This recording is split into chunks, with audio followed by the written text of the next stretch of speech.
목사이자 시인이신 용혜원님의 기다림이라는 시가 있습니다. 제가 한번 읊어보도록 하겠습니다. 떠나간 너를 기다리는 것은 빨간 우체통에 오지도 않을 편지를 보내놓고 기다리는 것과 같다. 떠나가 버린 너를 기다린다는 것은 가슴이 아프다. 떠나가 버린 너를 기다릴 수 있다는 것은 내 마음에 아직도 그리움이 가득하다는 것이다. 이 시에서 너를 하나님으로 대신해서 읽으면 오늘 본문에 나오는 예레미야의 심정을 조금이나마 느낄 수 있을 것 같습니다. 다시 한번 읽어보도록 하겠습니다. 떠나간 하나님을 기다리는 것은 빨간 우체통에 오지도 않을 편지를 보내놓고 기다리는 것과 같다. 떠나가 버린 하나님을 기다린다는 것은 가슴이 아프다. 떠나가 버린 하나님을 기다릴 수 있다는 것은 내 마음에 아직도 그리움이 가득하다는 것이다. 오늘 본문에서 예레미야는 하나님의 은총을 기다리다가 지쳐 있습니다. 떠나간 듯 보이지 않는 하나님을 기다리다가 마음에 멍이 들다 못해 시퍼렇게 아픔이 생겼습니다. 기다리는 거 참 많이 어렵습니다. 그리고 힘들지요. 자판기 커피에 동전을 넣고 컵 나오는데 손을 넣고 기다리는 사람들이 있습니다. 층수를 누르고 닫힘 버튼을 반복해서 엘리베이터를 타고 층수 버튼을 누르고 닫힘 버튼을 반복해서 누르는 사람들이 있지요. 또 사탕을 먹어도 녹여 먹는 것이 아니라 깨물어 먹어야 직성이 풀리는 사람들도 있습니다. 그래서 우리나라는요, 라면이고 햇반이고 카레고 데워 먹는 시간이 3분이 넘어서는 안 되죠. 이런 한국 사람들에겐 기다리는 것이 참 힘들고 어렵습니다. 정해진 그 잠깐의 시간을 기다리는 것도 이렇게 힘든데 기약 없는 막연한 기다림은 더 많이 힘이 들지요. 다윗이 왕이 될 것이라고 보증받는 기름 부음이 있었지만 언제 왕이 될지는 알지 못하였습니다. 몇 년 뒤에 된다고 하시지 않고 그저 막연하게 기다릴 뿐이었지요. 그 세월이 무려 13년이었습니다. 요셉이 크게 될 거라는 꿈을 꿨지만 그 꿈이 무엇인지 알지 못하였고 또 언제 그 꿈이 이루어질지 알 수 없었습니다. 막연히 기다려야 했는데 그 시간이 무려 17년이나 걸렸습니다. 모세는 이스라엘의 지도자가 40세면 될 줄 알았는데 80세가 돼서야 지도자가 되었지요. 그래도 이분들은 승리하셨습니다. 대개의 사람들은 기다리는 시간이 생각보다 길어지면, 내가 예상했던 것보다, 내가 계획했던 것보다 길어지면 하나님이 나를 사랑하시기는 하시는 걸까? 하나님이 나를 잊지 않으셨나? 버리지 않으셨나? 떠나지 않으셨나? 수많은 생각들을 하고 의심을 하고 하나님 앞에 탄식하게 되죠. 예레미야도 그랬습니다. 예레미야 14장 7절 이하의 말씀에 보면 여호와여 우리의 죄악이 우리에게 대하여 증언할지라도 주는 주의 이름을 위하여 일하소서. 우리의 타락함이 많으니이다. 우리가 주께 범죄하였나이다. 고백합니다. 기근이 왔을 때에 3번이나 기도하고 기다렸는데 응답이 아직 오지 않았습니다. 그리고 하나님을 등진 백성들에게 뉘우치고 회개할 것을 권고하였지요. 그러나 백성들은 그저 벽창호 같을 뿐이었습니다. 사람들이 사실대로 보지 않고 보고 싶은 대로만 보았고 사실대로 듣지 않고 듣고 싶은 것만 귀담아 들었고 듣기 싫은 것은 귓등으로 흘려보냈지요. 뿐만 아니라 10절에서 내게 재앙이로다 나의 어머니여 어머니께서 나를 온 세계에 다투는 자와 싸우는 자를 만날 자로 낳으셨도다.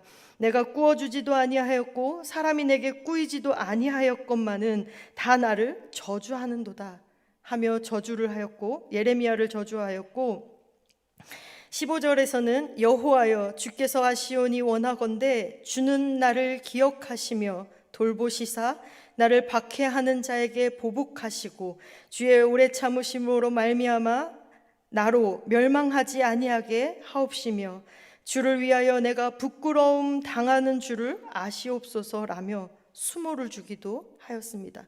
또 17절에서는 내가 기뻐하는 자의 모임 가운데 앉지 아니하며 즐거워하지도 아니하고 주의 손에 붙들려 홀로 앉았사오니 이는 주께서 분노로 내게 채우셨음이니이다. 외면하고 외톨이로 내몰았습니다. 결국 예레미야는 내 기도에 능력이 없다는 생각과 사람들이 나를 이해하지 못한다는, 사람들로부터 내가 이해받고 있지 못하다는 생각에 암담해졌습니다. 그리고 모든 것을 포기하고 싶었습니다. 힘들고 어려우면 포기하고 싶은 마음이 들지요. 또 최선을 다했는데 그 나의 최선이 원하지 않는 결과로 내게 다가왔을 때, 그때 외로움도 두려움도 함께 찾아오게 되지요. 그래서 예레미야는 탄식하고 울었습니다. 얼마나 울었는지요. 예레미야의 별명이 눈물의 선지자가 되었습니다. 예레미야가 1장 2절의 말씀에 보면 밤새도록 애곡하니 눈물이 뺨에 흐르며 사랑하던 자 중에 위로하는 자가 없고 친구도 다 배반하여 원수가 되었도다 하고 말합니다. 그리고 본문 18절에서는 자기의 답답하고 괴로운 심정을 있는 그대로 드러냅니다. 어찌하여 저의 고통은 그치지 않습니까? 어찌하여 저의 상처는 낫지 않습니까?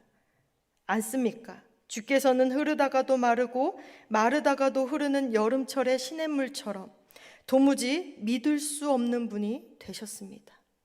침묵만 하시는 하나님이 믿을 수 없는 분처럼 여겨졌기에 도무지 믿을 수 없는 분이 되셨다라는 불경스러운 고백을 드리기도 합니다. 예레미야만 그런 것은 아니었지요. 성경의 천하의 엘리야도 내가 혼자라는 것을 절감했을 때에 열왕기상 19장 4절 말씀에 나의 목숨을 거두어 주십시오 라고 탄식합니다. 천하의 모세도 광야 생활에 지친 백성들이 모세를 원망하고 돌을 들고서 따질 때에 고독해지자 하나님께 이렇게 항변합니다. 이 모든 백성을 제가 잉태하기라도 했습니까? 내가 그들을 낳기라도 했습니까? 어찌하여 저더러 주께서 그들의 조상에게 맹세하신 땅으로 마치 유모가 젖먹이를 품듯이 그들을 품에 품고 가라고 하십니까? 이들의 고백들이 조심스럽고 불경스럽지만 차라리 속은 후련하기도 합니다. 예레미야, 엘리야, 모세의 질문과 탄식은 곧 우리의 질문과 탄식이기도 하기 때문이지요.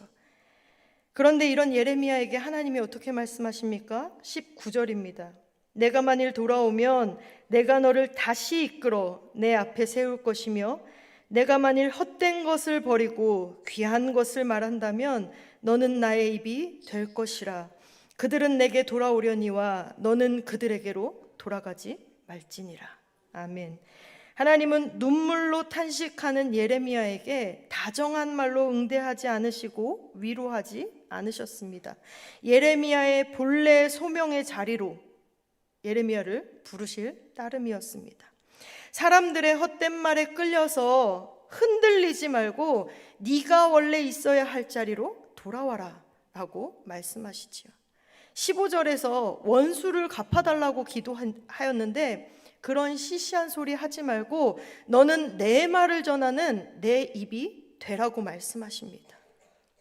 19절 마지막에 그들은 내게로 돌아오려니와 너는 그들에게로 돌아가지 말지니라 라는 말씀은 매우 강렬하게 와닿기도 합니다. 욕심을 채우기 위해 하나님을 등지는 사람들은 예레미야가 변화시켜야 할 사람들이지 닮아가야 할 사람이 아니라는 말씀인 것입니다. 사도 바울도 성도들에게 로마서 12장 2절 말씀에서 너희는 이 세대를 본받지 말라라고 말합니다. 헛된 욕망, 그 헛된 욕망을 부추기는 세상, 우리가 영적인 존재임을 망각하도록 하는 피상적이고 타락한 문화들, 돈벌이를 위해 양심을 휴지 조각처럼 버리게 하는 것을 부끄럽게 여기지 않는 세상, 그런 세상은 우리가 극복해야 할 세상이지 우리가 추종해야 할 세상이 아니라는 것입니다. 우리가 세상으로 돌아갈 것이 아니라 세상이 우리에게로 돌아올 수 있도록 해야 한다는 예레미야에게 주신 하나님의 말씀과 동일한 말씀인 것이지요.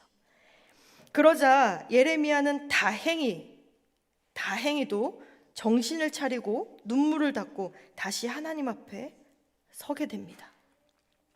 살다 보면 넘어지기도 하고 상처를 입기도 하지요. 그때마다 다시 일어나 꾸준히 하나님께로 향해야 합니다. 그때 하나님이 우리를 꼭 지켜주시겠다고 약속하십니다. 세상의 입맛에 맞는 사람이 되려 하기보다 하나님이 꾸짖으시는 그 말씀에 귀를 기울이며 살 때에 하나님께서 사람들이, 세상이 우리에게로 돌아올 수 있도록 역사해 주신다는 것입니다. 주의 뜻에 따라 산다는 것은 늘 어려움을 동반하게 마련입니다. 하나님으로부터 위로와 따뜻한 인정을 받기를 소망하지만 그 위로조차 없는 경우가 허다합니다. 하지만 분명한 사실은 우리는 예레미야처럼 하나님의 손에, 주님의 손에 붙들림 바 된 사람들이라는 것입니다.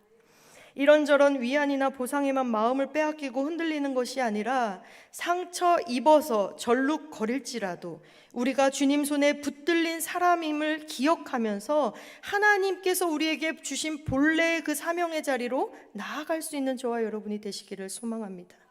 하나님의 뜻을 거역하는 사람들로 인해 우리의 길이 멈춰지지 않기를 소망합니다. 우리의 길을 막고 있는 그 사람들로 인해 우리의 사명 앞에 우리가 고개 숙이지 않았으면 좋겠습니다. 담쟁이를 아십니까? 벽을 타고 올라가는 덩굴 식물입니다. 도종환 시인이라는 분이 계세요. 이분이 이 담쟁이를 보고 이런 시를 썼습니다. 저것은 벽.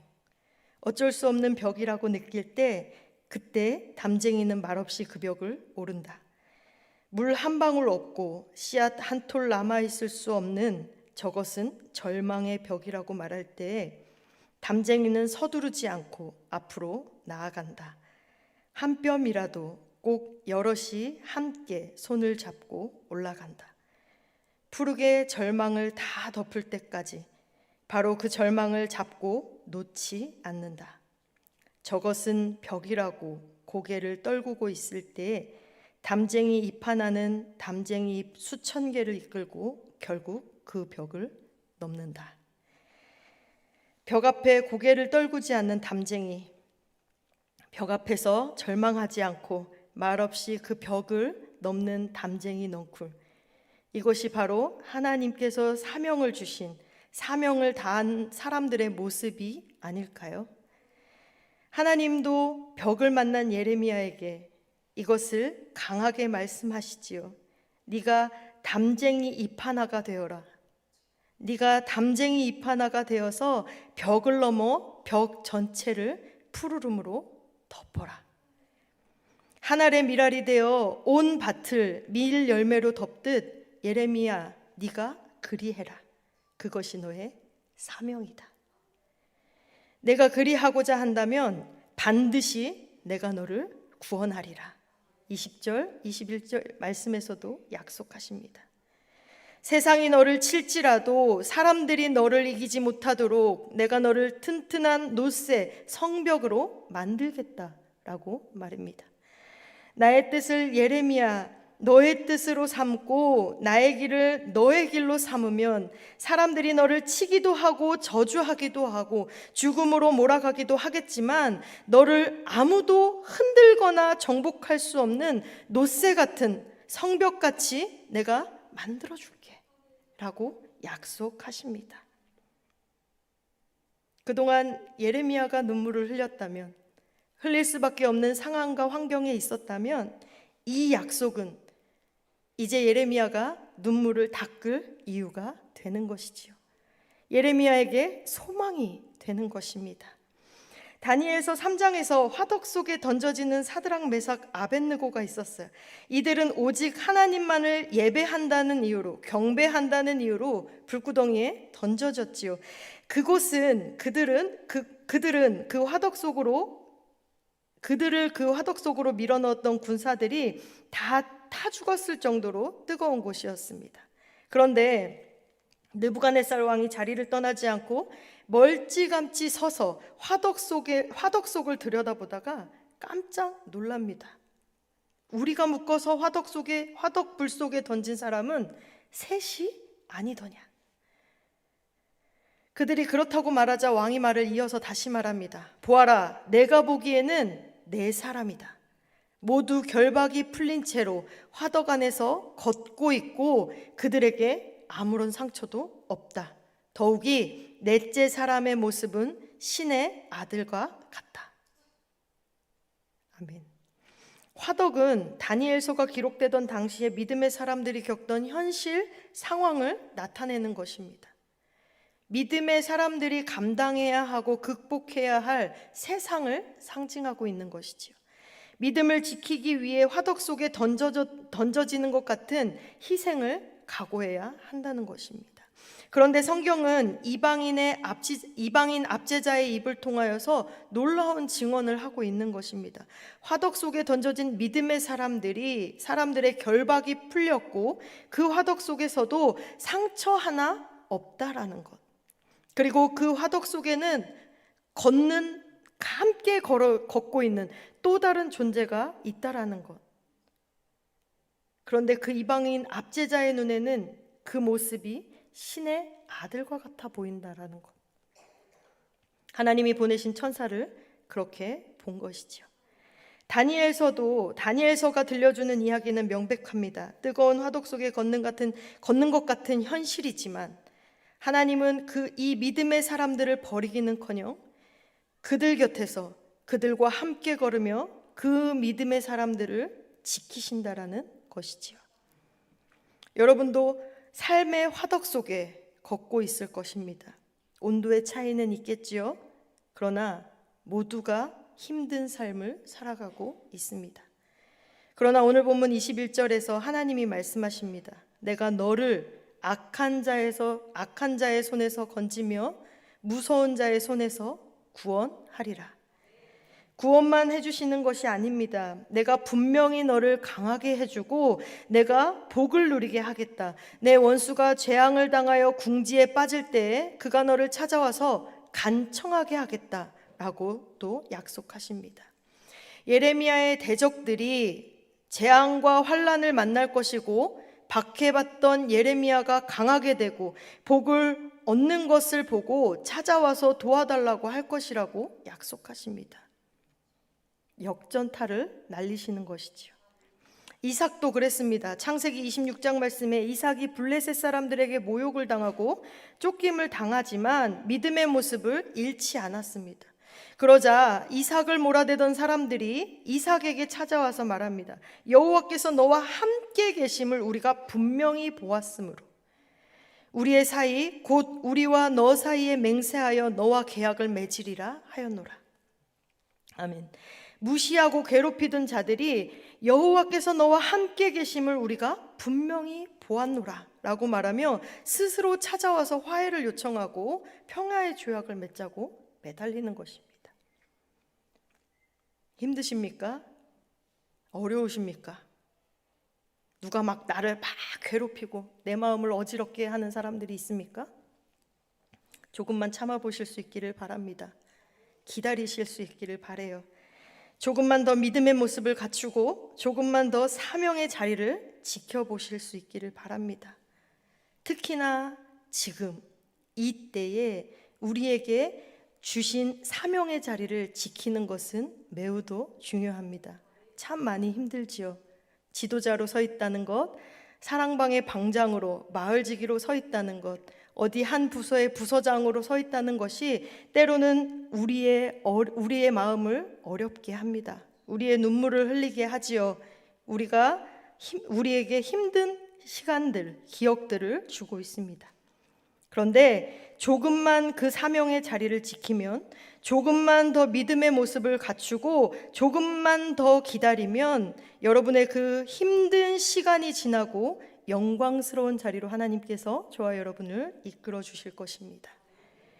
어느 날 늙은 당나귀가 깊은 구덩이에 빠지자 주인은 어차피 늙은 당나귀이고 별 쓸모가 없다라고 생각해서 이참에 흙으로 매장하기로 합니다. 그래서 동네 사람들의 손을 빌려 구덩이를 메우기 시작합니다. 이 우물 안으로 흙이 떨어질 때마다 당나귀의 울음소리가 들리지요. 그러나 그것도 잠시 얼마 지나지 않아 아무 소리도 들리지 않았습니다. 사람들은 당나귀가 흙에 묻혀 죽었으려니 생각하고 안을 들여다보았어요. 그런데 누구도 예상하지 못한 일이 일어납니다. 당나귀가 멀쩡히 서서 우물 위를 쳐다보고 있었어요. 당나귀는 자기 위로 쏟아지는 흙을 털어서 그것을 밟고 서 있었지요. 자기 발밑으로 쌓이는 흙을 디디고 조금씩 우물 위로 올라오고 있었습니다. 옴짝달싹 할 수 없던 그 우물 속에 자신을 죽이려고 쏟아지던 흙더미, 그 흙더미 속에서 오히려 다시 살아날 수 있는 발판을 이 당나귀는 찾았던 것이지요. 이삭도 그랬고 예레미야도 그랬습니다. 깊은 우물 속에서 흙더미가 던져지는 상황에서 울던 이삭, 탄식하던 예레미야가 다시 하나님의 방식을 따르고 다시 하나님을 바라보자 그것이 오히려 복이 되었습니다. 일어설 수 있는 발판이 되었던 것이지요. 하나님께서 함께 하심을 나타내고 하나님께서 소리 높여 주시는 사람이 되었지요. 저와 여러분에게 이러한 승리가 있기를 소망합니다. 삶의 무거운 흙더미에 깔리지 말고 딛고 일어서서 세상을 놀라게 하실 수 있기를 바랍니다.